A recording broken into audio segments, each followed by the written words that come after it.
अस्सलामुअलैकुम दोस्तों आज का जैसे आपको ये पोस्ट शेयर कर दी गई है लेक्चर नंबर 3 नई टेक्निकल टीवी लेवल डी के अंदर कि main reason of compressor stuck यानी कि कंप्रेसर जाम होने की क्या रीज़न है। स्टक जो लफ्ज़ है ये इंग्लिश का लफ्ज़ है, ठीक है। और इसके मीनिंग्स हैं कि किसी चीज़ का अटक जाना, किसी चीज़ का फंस जाना, ठीक है जी। और जाम हो जाना, ठीक है। यानी स्टक जैसे आप कहते हो कि कंप्रेसर स्टक हो गया, ठीक है, कंप्रेसर जाम हो गया, अटक गया। तो इसकी क्या क्या मुमकिन रीज़न हो सकती हैं, इंशाल्लाह डिटेल के साथ डिस्कस करेंगे।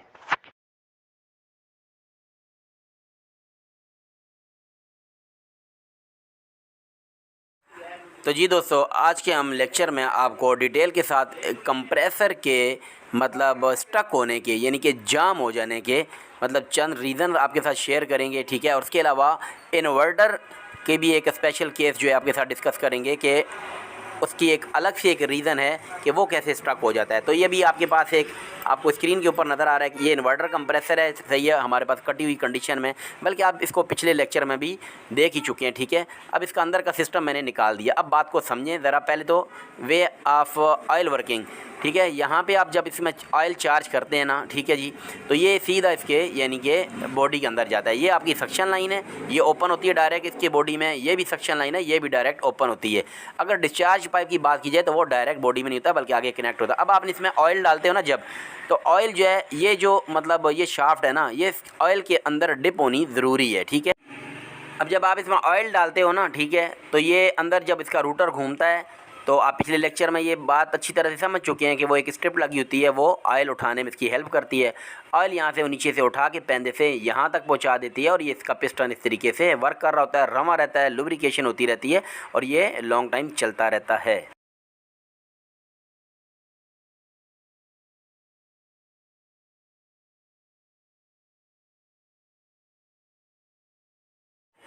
तो जी दोस्तों, डिटेल के साथ डिस्कस कर लेते हैं।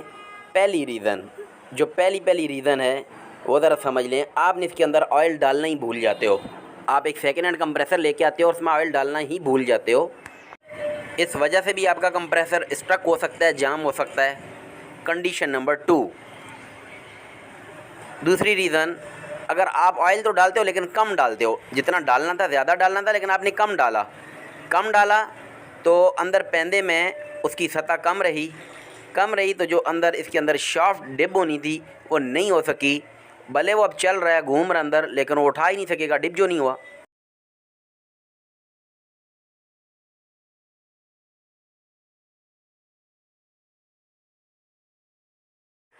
कंडीशन नंबर 3, अभी आपको ये शाफ्ट के बीच में एक पतरी नज़र आ रही होगी। ये जो रूटर की शाफ्ट है इसके बीच में एक स्ट्रिप नज़र आ रही होगी, जो पिछले लेक्चर में भी आपको बड़ी डिटेल के साथ दिखा चुका हूँ। ये समटाइम्स ऐसा होता है कि ढीली होकर अंदर गिर जाती है, ठीक है जी, ये बीच में ऐसे गिर जाती है। अब क्या है, ऑयल भले कम है या ज़्यादा है, वो घूम भी रहा है, लेकिन चूंकि स्ट्रिप अंदर से निकल गई तो ऑयल उठना बंद हो जाएगा, ठीक है। बावजूद वो अंदर डिप हुई है, ऑयल भी पूरा है, घूम भी रहा है, लेकिन अंदर से वो पतरी गिर गई, मेटल की स्ट्रिप गिर गई। अब यहाँ पे ऑयल पहुँचेगा ही नहीं, ऑयल नहीं पहुँचेगा तो ये स्ट्रक हो जाएगा। कंडीशन नंबर 3 भी आपने समझ ली।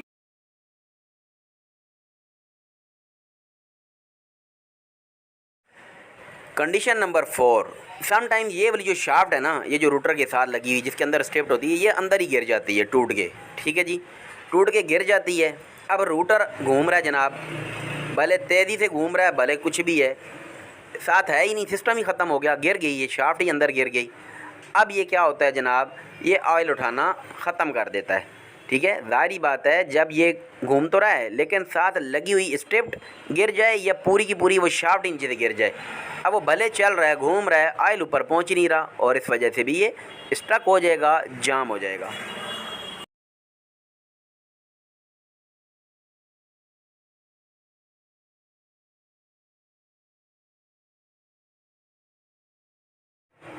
कंडीशन नंबर 5 या रीज़न नंबर 5, ठीक है जी।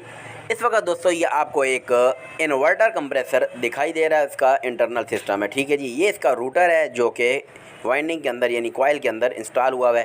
जल्दी से मैं इसके ये जो नट है ना, ये खोल के आपको दिखा देता हूँ कि इस कंडीशन में क्या सूरत हाल है, ठीक है जी।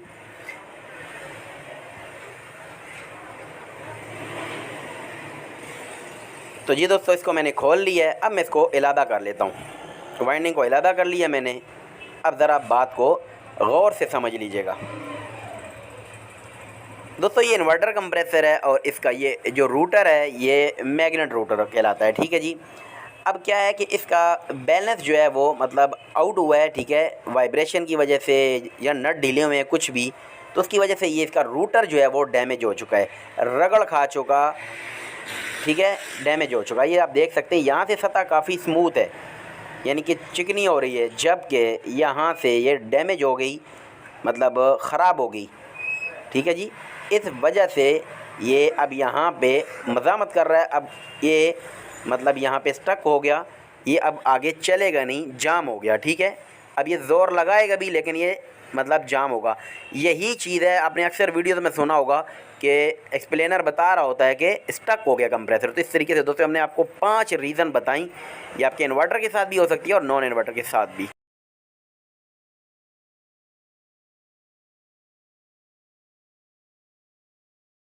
तो जी दोस्तों, इस तरह से मैंने आपको कंप्रेसर स्टक होने की, यानी कि जाम होने की, यानी कि अटक जाने की, एक नहीं, दो नहीं, तीन नहीं, चार नहीं, बल्कि 5 रीज़न बताई हैं।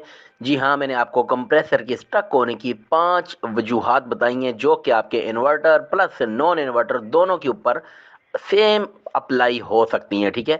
उम्मीद है कि आज का लेक्चर भी आपको पसंद आया होगा। लेक्चर अच्छा लगे हो तो अपने इमोजी रिएक्शन के ज़रिए अपना फीडबैक जमा कराना बिल्कुल भी ना भूलिएगा, क्योंकि आपका फीडबैक जानना हमारे लिए ज़रूरी है। इजाज़त दीजिए, अल्लाह हाफिज़।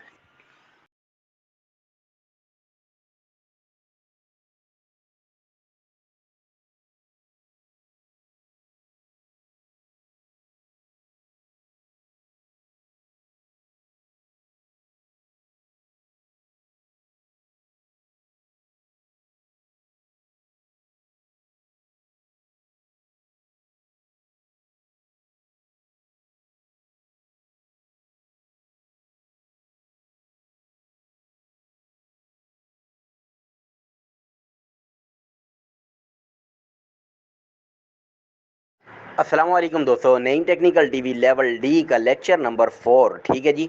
आपको जो आज का चौथा लेक्चर जो हम शेयर कर रहे हैं, ठीक है, उसका टॉपिक है जी के व्हाट इज़ फ्लशिंग, ठीक है जी। फ्लशिंग क्या चीज़ है, ठीक है। और अगर हम इसको डिटेल के साथ मज़ीद वज़ाहत करें आपको, तो फ्लशिंग क्या है, फ्लशिंग क्यों ज़रूरी है, क्या फ्लशिंग के बगैर भी कंप्रेसर रिप्लेस किया जा सकता है, क्या फ्लशिंग का कंप्रेसर की लाइफ में कोई रोल है, क्या फ्लशिंग ना करना कस्टमर के साथ चीटिंग है, आगे क्वेश्चन मार्क लगाया गया। तो ये तमाम तर हम चीज़ें डिटेल के साथ डिस्कस करेंगे। ग्रुप में आपकी तवज्जो दरकार है और आपके रिएक्शन की भी एक्सपेक्टेशन है। तो जी दोस्तों, सबसे पहले तो हमने काम करने के साथ साथ अपने अल्फाज को दुरुस्त करना है। ऐसा नहीं है कि जो आपके सीनियर ने आपको सिखाया, जो आपने आपके उस्ताद मोहतरम ने सिखाया, आप उसके ऊपर अंधे बन के मत लेट जाएं। अंधी तकलीद मत करें किसी भी चीज़ में, किसी भी चीज़ में अंधी तकलीद मत करें, ठीक है। तहकीक किया करें, चाहे वो आपकी दीन की बात है, चाहे वो आपकी दुनियावी बात है। ये नहीं सुन्नी सुनाई पे मत जाया करें। मान लें जी कि नहीं भाई, आपको जो बोलते हैं आप आंख बंद करके मत माने, तहकीक करें। अगर मैंने गलत बोला है तो मुझे भी मेरी भी सलाह करें, मैं आपका शुक्रिया भी अदा करूँगा।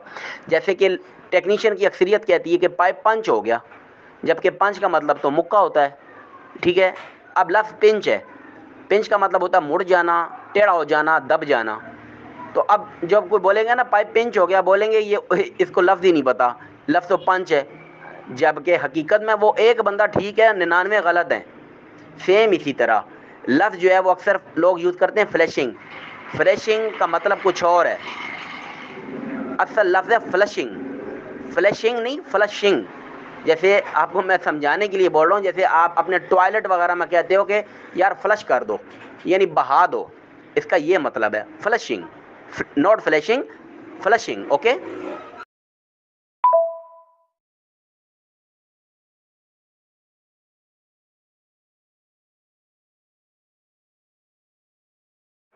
तो जी दोस्तों, सबसे पहले तो एक वीडियो क्लिप आपके साथ शेयर कर देता हूँ कि जो जूनियर्स लोग हैं या जो बिल्कुल ही फ्रेश आए हैं या जो शौकिया तौर पे इस ग्रुप को ज्वाइन करके बैठे हुए हैं, तो उनको पता तो चले ये फ्लशिंग है क्या चीज़, ये किस बला का नाम है। तो पहले सबसे पहले तो ज़रा क्लिप को मुलाहिदा कर लें।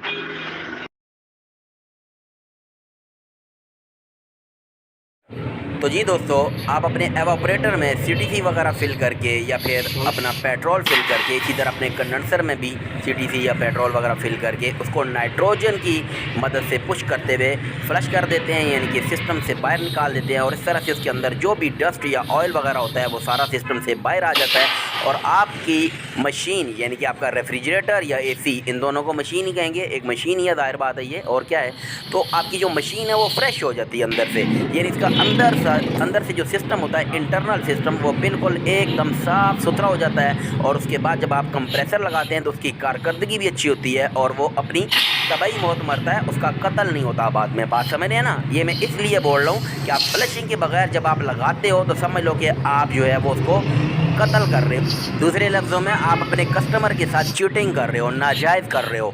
आप उसको कल को ये टोपी ड्रामा मत करना कि हाँ जी ये बिजली की चीज़ है, इलेक्ट्रॉनिक चीज़ है, इसकी कोई गारंटी नहीं है। आपने उसका खुद से कत्ल किया, आपने उसको जलाने में, उसको स्टक होने में आपका बहुत बड़ा हाथ है, अगर आपने फ्लैशिंग करके नहीं लगाया तो।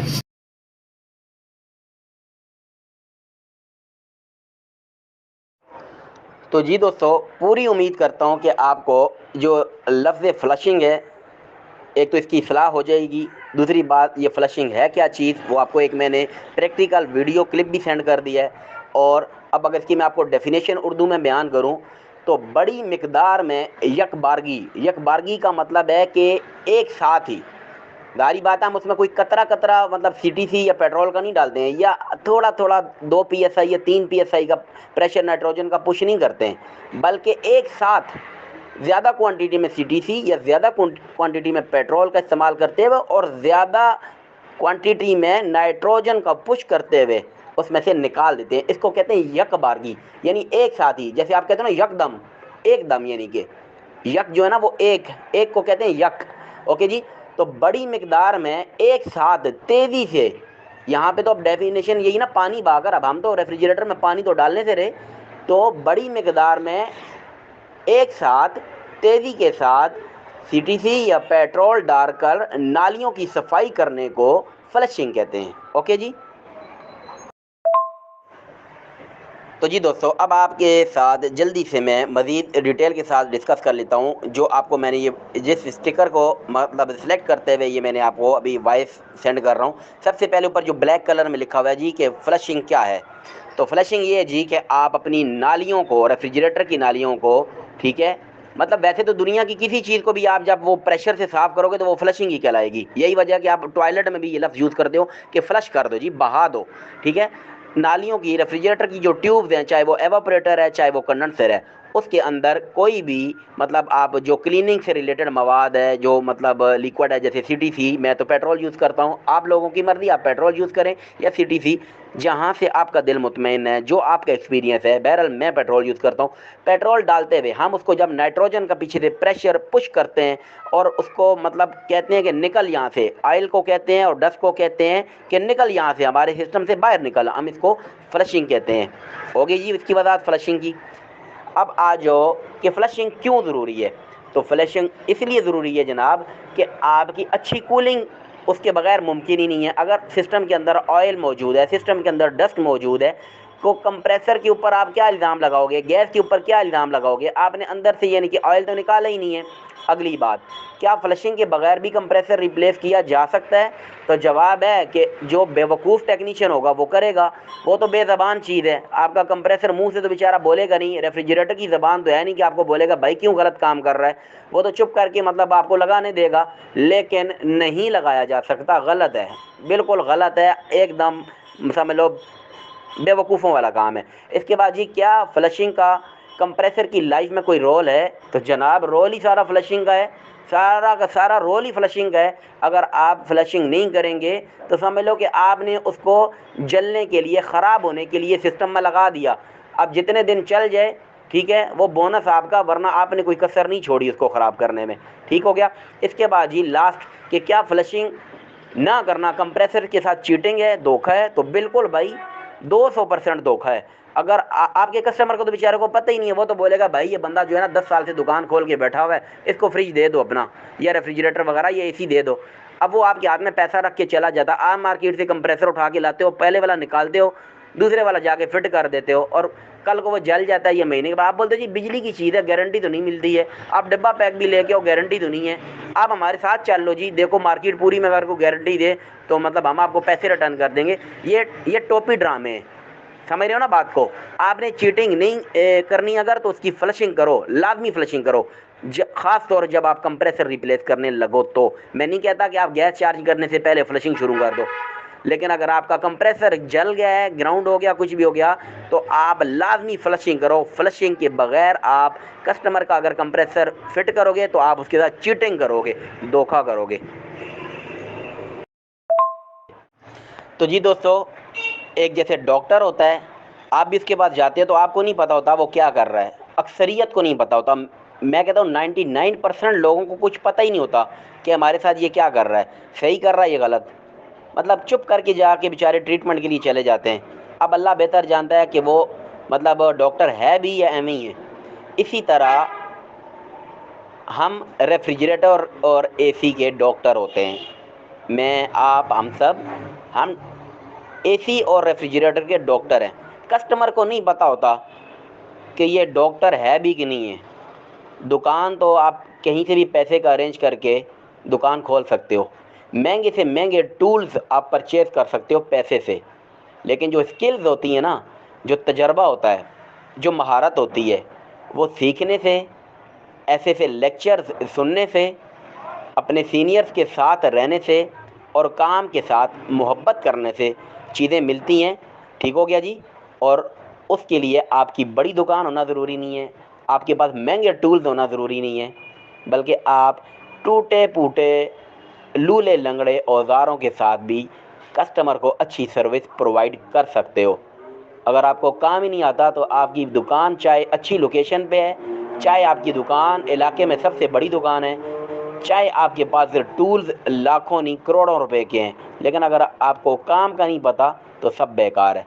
तो दोस्तों, ये था हमारा आज का लेक्चर। अगर लेक्चर अच्छा लगा हो तो नेक्स्ट पोस्ट के ऊपर रिएक्शन दे दीजिएगा, अपना फीडबैक दे दीजिएगा कि हमारा वे ऑफ टीचिंग आपको कैसा लगा। दुआओं की दरख्वास्त है, इजाज़त दीजिए। अल्लाह हाफ़िज़।